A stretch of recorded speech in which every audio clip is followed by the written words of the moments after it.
Hi, it's Carl with Poly by Design and the FICA podcast. We are here at the Ministry of Health in Apia, Samoa, and I am here with Aiga Esera, who's a lifetime educator and is now one of the inspectors for the island. But I wanted to just get to know you a little bit. So tell us a little bit about your history and what's important to you. History.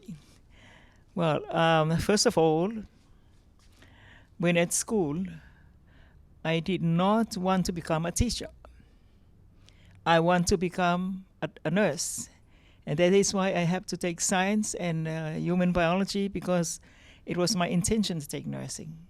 But my father persuaded me after my decision was made if I could become a teacher, because he himself is a teacher, and he was worried that maybe not one of his children would end up being a teacher. So I choose out of obedience to my father, but not out of my own preparation for life. And I always feel out of that obedience and submission to the authority of my father, that's why I'm blessed up to now.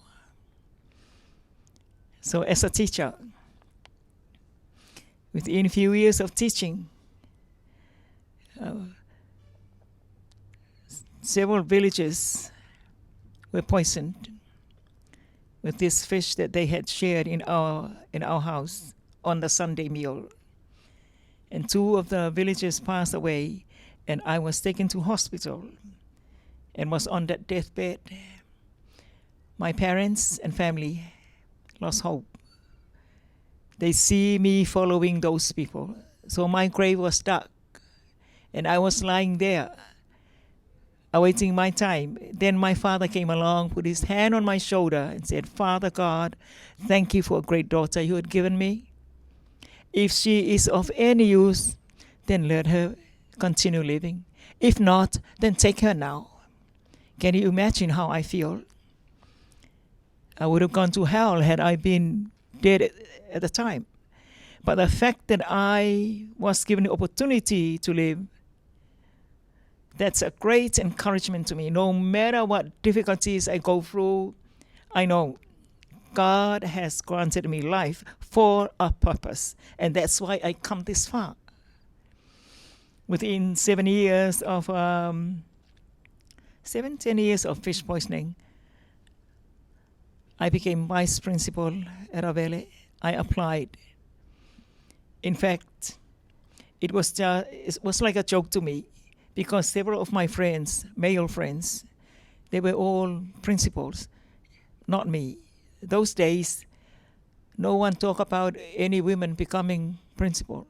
So I was trying to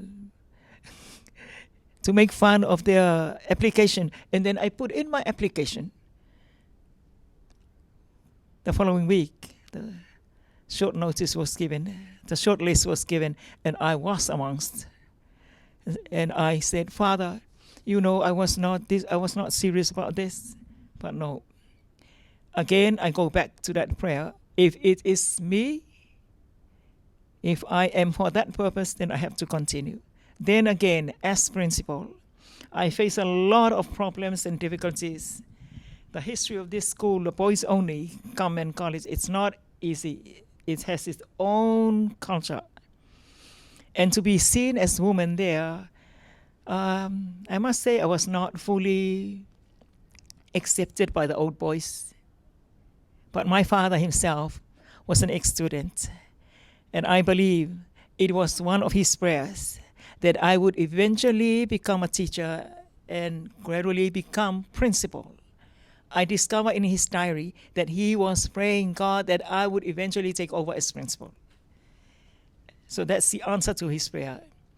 Then after being there 19 years, I retired. So when you were afflicted with the fish poisoning and your illness, had you gone through the medical training already? Because you had said that originally you wanted to be a nurse or in the medical field, or were you already in the educational field? I was already in education. I just gave up my hope of becoming a nurse, because in my mind I wanted to see, carrying that stethoscope with me and placing it on the chest of the patients. But when my father came along and trying to sweet talk me, taking his part as a teacher, I have no choice. I feel for my father that maybe my brothers and sisters might not have any choice as a teacher. So I gave up nursing in the hope of being a nurse and become a teacher. So you didn't see his writings until later, much later in life, is when you saw his writings that he had hoped you would become a principal? Sorry? You said he had written about that. You saw some of the writings that he had done later on that he had hoped you would become a principal? Yeah. I became principal simply because of my following my father's advice. Plus, he himself was praying that I would continue. And in fact, I always asked my father for advice. When I faced problem at school, of our school fighting with the other school, inter-college fight in those days, then I called my father. What is your advice on this? What shall I do? Because my children had been beaten by some of the boys from this school. It was not their fault. It's the fault of that school. So what shall I do? My father said, okay, if God has chosen you to be the principal, then you have to follow his way. Whether you are right or wrong, take the first move to say that you are sorry and bring the children together, reconcile and build them up in a positive way, instead of just you in the school saying, you are right all the time. So I shared with the staff. I said, okay, this is what my father had said, that few of you come with me and prefects, the boys, the head boys and a team of prefects to go over to Chanel College to apologize. You should see the reaction. Oh, no, this is not how we run this school. We usually do this and this.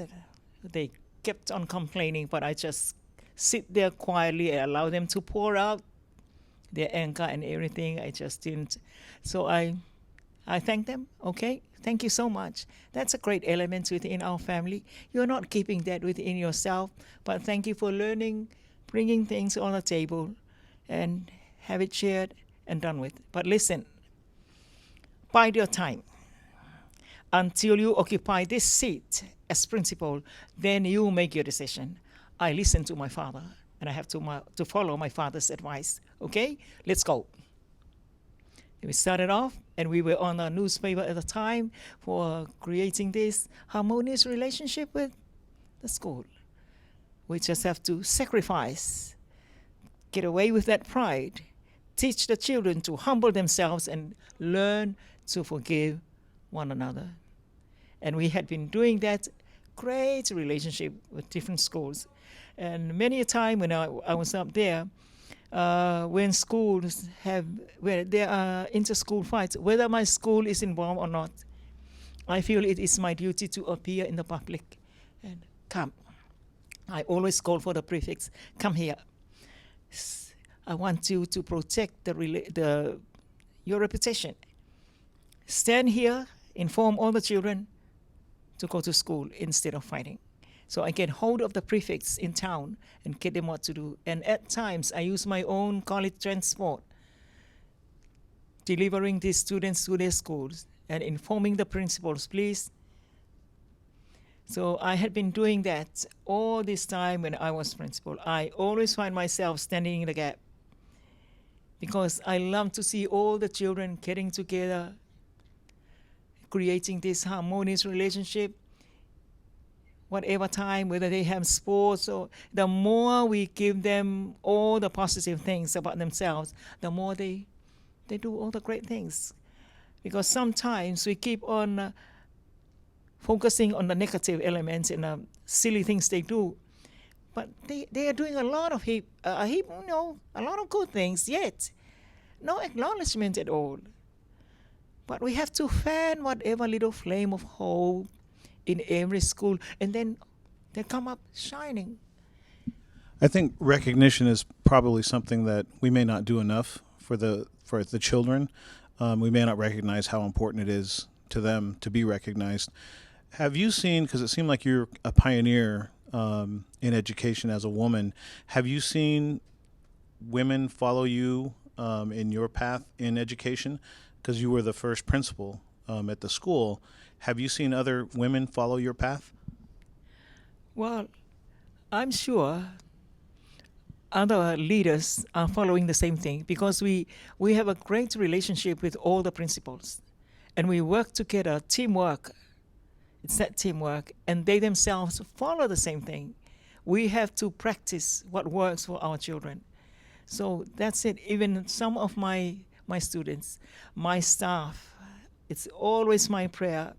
Father, bless all the children that you have sent to me when I was at Avele, and bless all the teachers that you have sent for me. And every now and then, they comment on this. Mom, they address me Mom. They don't call me name.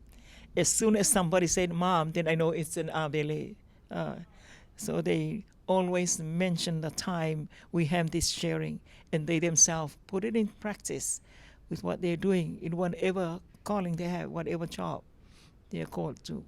Even the principals themselves. In fact, one impact, when we were working together, most principals are male principals. But they had chosen me at the time to become the president of the school rugby unit. I, a woman who knows no rugby, and they choose on me because they know when we stand together, there is that respect. When you talk, we have to get this respect from the children and other teachers' support as well.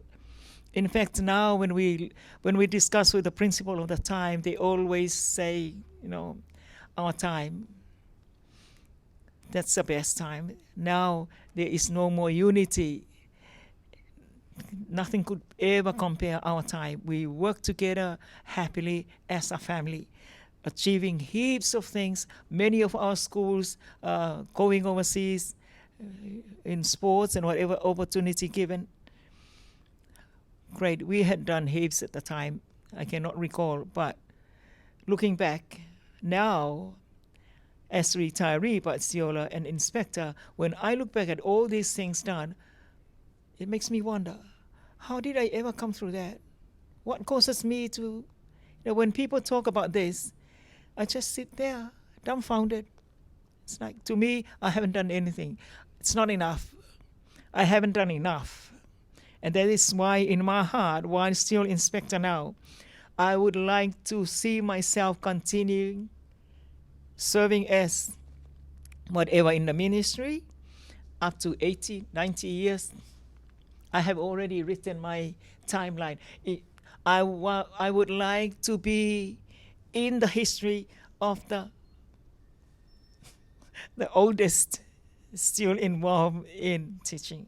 I'd love to see myself as that. I want to see my grandchildren following and be proud. Their great-grandma is still. I want to see that picture. I think it's so important for young ladies, young girls, women to see you in the position that you're in, especially the example that you gave about the rugby union. You were obviously selected that for your leadership and your ability to lead people, not your knowledge of rugby. What was the toughest part of that, of being the leader of the rugby union and not having like an extensive knowledge of rugby? Being a leader in the rugby union, I think the strength was that I got the support. But there was a challenge because at the time, we were controlled from the National Rugby Union. We didn't have any representative in the board. So during my time, I asked for the Prime Minister, who is the chair of the. I wrote a note, gave it to him, and said, "Look, this is the founding group where rugby elements are nurtured. And it's not fair that there is no representative there. Could I be the representative of the school union?" At first, it was not easy. The board itself, when they discuss, they kind of look at me as somebody cheeky, But with me, I was trying to fight for justice to be done. So when there during the board meeting, they all mentioned their views. And the Prime Minister at the end said, okay, leave the matter with us. For now, you listen to the National Rugby Union giving directions for the school union. But wait until such time, we will reconsider. But listen to this. You just have to follow what is there for now. So I came and I asked all the principal, all right, our games on Thursday, I don't want you to turn up for these games. Stop all your teams from going to the rugby games because the referees are provided by the mother unit. So on Thursday, all the referees had reported to several different fields awaiting the teams. They had been waiting for ages and no teams turned up. So they rang the principals. What has happened? They said, oh, our president told us not to play rugby anymore. We're going to play soccer. On the following week, said, okay, follow that map for now. Same thing. And the third week, no rugby. So on the 4th, I was invited to join the meeting again. And the chairperson said, okay, we have decided. Because your union is a very important unit. We now come to realize that the school union is a very important union because that's where the basic elements of the sport is done. So we now open the door for you to be in the board. And when I was in, I was the first woman there amongst all these members from the representative units. So that is one major challenge that I face in life, but I never gave up. The fact that I was the only woman did not kill that desire within me. I thank God for as a child, I was raised up with the environment of male because my father was principal at a George Brown school. It's a male school only, a mission school. And I learned to trust. And as I grow up at school, up to now, I trust males more because of the teamwork that we had been doing all this time. So that is one of the success, the elements that contribute to the success of all this. It's because I trust the males in my environment, and I expect the best out of them. I think they would get that too as a leader, that's what the expectation is. So you right now, what you do is check expectations, right? You're an inspector for the schools. And what's your favorite part of that job as being the inspector? Being an inspector, while up at college, I saw myself, I visualized being a school inspector. For information, when I left, within 3 years since I retired, school inspectors were cut off the list. The Public Service Commission cut off inspectors. There is no need anymore for school inspectors. The principals could be responsible for that, and all the teachers. The fact that they have contracted the principals, so the salary is raised, they thought everything will flow well. Sad to say, no. So in my first year getting out to help as teacher mentor, I realized the problem. I saw the problem. And it was then we started praying about this and wait for an opportunity to approach the leader. So I set an appointment with the Prime Minister. And I told the whole staff, okay, 5 minutes before I enter the room, I will let you know. I'll let you know all I need from you now is just pray and fast that I would approach the leader. So when I was told that within few minutes I'll go in, so I rang up the principal and staff. Okay, stand together there. You report to God, the foundation of the nation, and let me report to the Prime Minister. So I went in, and that's what I told him. I want you to know, before I come here, I already discussed with God about this.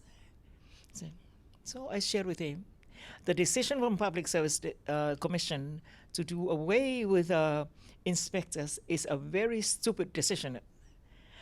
The priority of the government is health and education.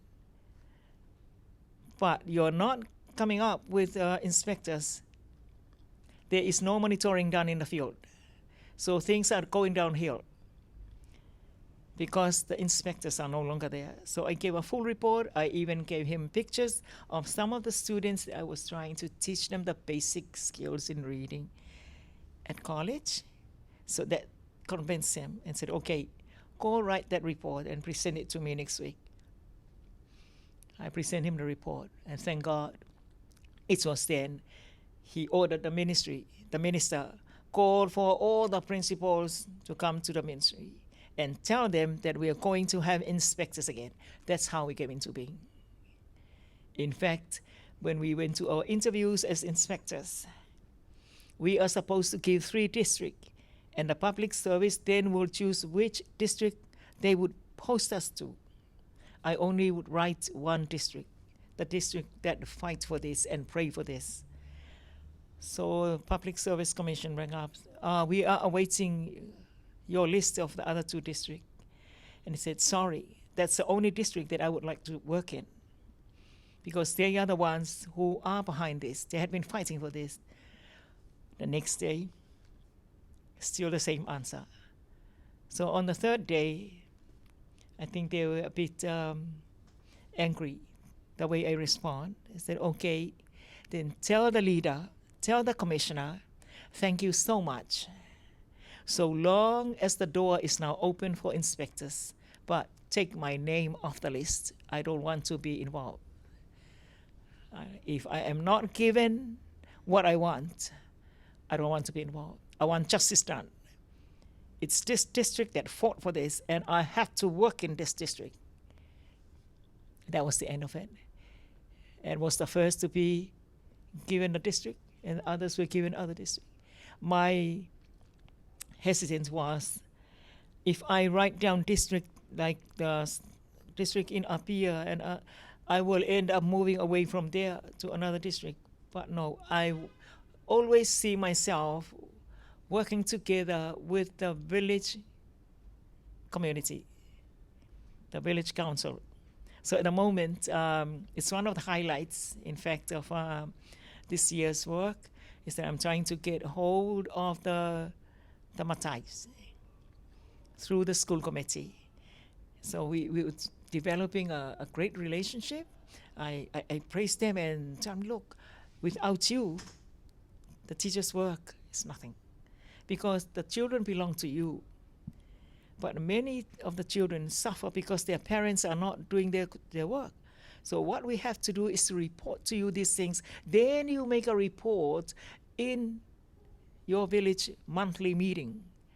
These are the children who fail to do this and this for the village to help.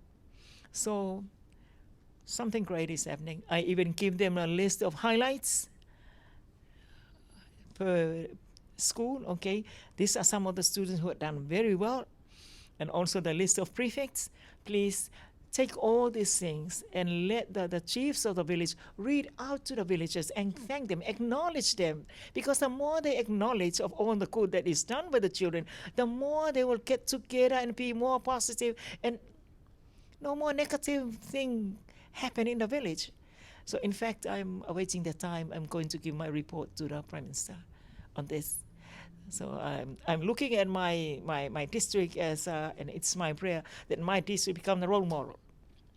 That whatever we do should be something for other villages to also follow. Well, you're definitely a role model, and we can see that your plans don't end here. You've got a lot of things that you plan to do in your career. Is there any advice that you would give? I can see that faith and family have been a big foundation for you in how you've gotten to where you're at. Is there any advice that you would give young women or men that look at you and your career and want to follow that? What advice would you give them? I guess the first advice to be given is that believe in oneself, doing all the good, because that is the source of success. It's no point talking to others. You have to have your self-talk and believe, keep on visualizing all the good that will happen to you and your family and your children and wherever one is involved in whatever matter. Yes, see something positive coming. And if any negative elements appear, take it as something, as a test, and turn that negative element into something positive. So that is one of the encouragement I often tell teachers. Even I also have my role at church, being a Sunday school teacher and a youth.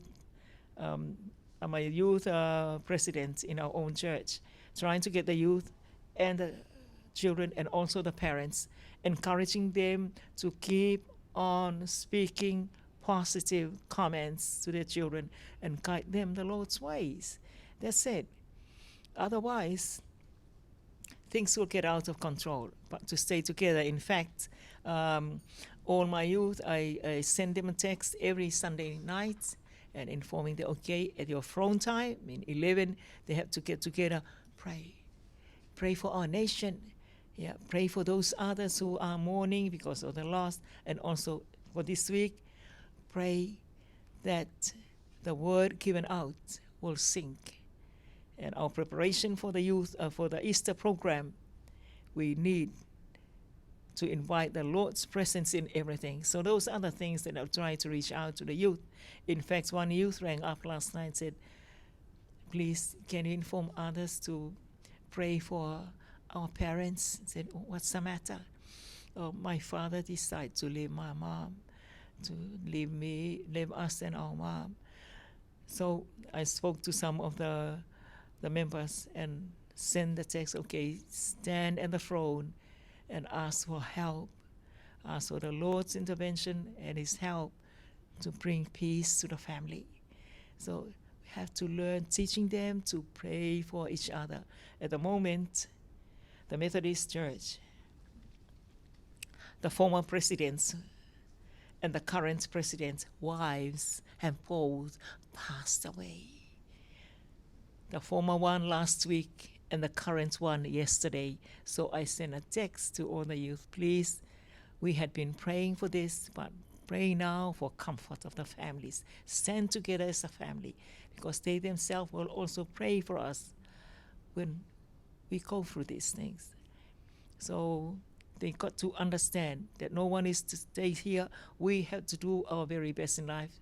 And I often encourage the youth and whoever, in whatever place I go to, I always encourage them. Give this encouragement by John Wesley. Do all the good you can, by all the means you can, in all the ways you can, in all the places you can, to all the people you can, at all the times you can. You can do everything through Christ who strengthens you. Well, faith, family, positivity, recognition, communication, believing in yourself, those are all things that served you well, and that's how people get what they want, is doing those things. So we thank you for spending the time with us. Is there anything in that I saw that you had notes on important things in your life? Is there anything that we didn't cover that you want to get out? I don't know. In fact, when Jackie told me about this, I was a bit reluctant, because I don't want people to see, I don't want to be seen as somebody there to make a big thing of me. Because I always look at myself as I haven't done enough. And that feeling really keep me moving on. I haven't done enough. I've got to do more and more. I'm not satisfied with what I've done. I still believe I can do more. In fact, while giving this opportunity, I just want to thank God for this. It's that faith that makes things work. My husband was also he's a former director of education. Passed away, the 10th year now. But before passing, he died twice. He passed away twice. First, in the hands of faith, my daughter. Then I move in and start praying. Father, please, it's not fair that you heal others, but here I am asking that you heal him and he's not healed. Then after several more, he came back to life. And I talked to him again. In August 2009, shortly after Father's Day. In fact, it was Father's holiday on Monday, and Tuesday, he passed away. Again, second time. And during that time, my 3 children were there. They tried to reach for the phone. Said, Mom, please call the ambulance.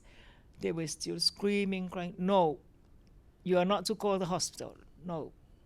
Your father's life is not in the hospital. It's with God. You call God for help. So I came out the room 3 times and still discovered. So the last time, I just went into the room, and there I fell on the floor and said, Father, I'm not against your will, but please, please, send him back one more time and let me work on him until he is ready. Then you can take him. So I left the room and came outside, told my children to hold hands. Then I prayed, Father, your will be done. But all I beg for is for him to be sent one more time. Let me talk to him and work on him. Then you can take him when he's ready. God granted my wish. In fact, when my husband started breathing, hissing, he said, Mom, I was far away when I heard you call my name. I was far away when I heard you call for Jesus. Then I said, yes, Dad, I called for Jesus to bring you back because you were heading to hell. And I want to work on you before he's taking you. He was still closing his eyes. But God had granted us only 1 week, but at least that week. Then when he came to work, he started preaching the whole ministry. Okay, stay close to God, this and that. He was more or less, in fact, he was given a name of a preacher before he passed away. Instead of calling him the director, he was called a preacher because it's like they thought he was out of his mind by actually telling the whole ministry this and this and this. Until the following week, the calling came. And so I gave the full story to the whole ministry and everyone. In fact, when he left, I was not worried. I didn't even cry or mourn. Why should I cry? Why should I waste time crying when God has answered me twice and has done a lot of things for me? At least he has taken him when he's ready. Because if I hold on and ask that he be left with me while still under pressure, I may never know. He might go out drinking and the car might hit a lamppost. We may never know. That was my fear. God has seen my fears and my worries. So I left it. Father, you know us inside and out. The decision is yours. Let your will be done. In fact, when the ministry moved up to our house, when they heard the news, instead of them comforting me, I stood there and started comforting them. Not to worry. He's gone. You're not to worry. In fact, the whole family, they all look up to him. In fact, I feel that is one thing why he was taken, because the family was more or less treating him as a god in the family. It's like they rely and depend on him for everything, you know. Said, no, you are not to worship him. God is behind any success that is achieved within the family, but not him. So they themselves, they are priests in the family, and about them. They came up again. Nobody went to the front. and comfort the family. I end up going to the front and share with them what we had gone through and said, okay, that's it. It's Father's calling. It's not for us. Father had given us life to do our very best. So that is part of my father's prayer. Going through that, if there is anything that she could be of use for, said. So that is why I answer this. In fact, I meant to say no, but because I have a story to tell, I feel God has to be acknowledged in all these things. The government had appeared to me twice for the honor award, the head of state award, because of all these things. And I said, no, you go look for somebody else. I don't deserve that award. So they came 3 times to my home. Said, oh, can we have your, we want your history of education. Where have you gone to, my CV? Said, oh, I never went to any university. I just went to high school. Then I came to the training college, and then I became a teacher. I didn't give them anything. This far, no. Because I thought, I don't want to make a big thing of whatever little thing I'd done. But I was ordered. The former minister of education that was working together with my husband, she was the one who sent the message, said, you have no choice, you are to enter. You have to join the ceremony tonight. So I went to the ceremony. They arranged all the tables. And I want to sit at a very back table. No, I was taken to the table closer to the stage, number 2 table. I was sitting there shy. I don't want to look at people there. I don't want people to look at me. Then the police called because the head of state have entered and we all have to stand up. You know what? And as soon as the head of state entered for his award to be given out, he sat in table number 1 and I was at table number 2 and I was trying to hide away, but these people had done something silly. They know I don't want to be seen there, so instead of keeping me where I should be, they took me up to where the head of state was. But what I'm saying is, I don't want to make a big thing of whatever that's achieved. I still feel I have not done enough. But if whatever little light that was shining, that impacts others, that's all to glorify God. So time is very precious, and we want to thank you for sharing your story with us. And I think that humility is a big piece of accomplishment, and being humble and getting the time with you, we really appreciate. And I can see that you have big plans for your future. You're not done yet. You got things to do. But we appreciate your time, and we thank you for sharing with us, and thank you for being a role model. Thank you too.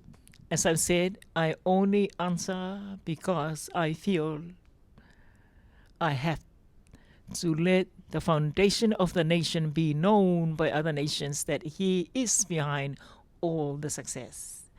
In fact, these things, it's like somebody last week on Friday, there was this feeling in me. I wrote a long timeline, putting down every detail of my life. Little did I know that you're coming up. So it's like I attach what I had done in last week to your coming today. And I said, this story is not my story. I'm able to come up with this story because of the foundation of the nation. So thank you so much. Thank you so much. Okay. All right. Bye. Faftai. Thank you.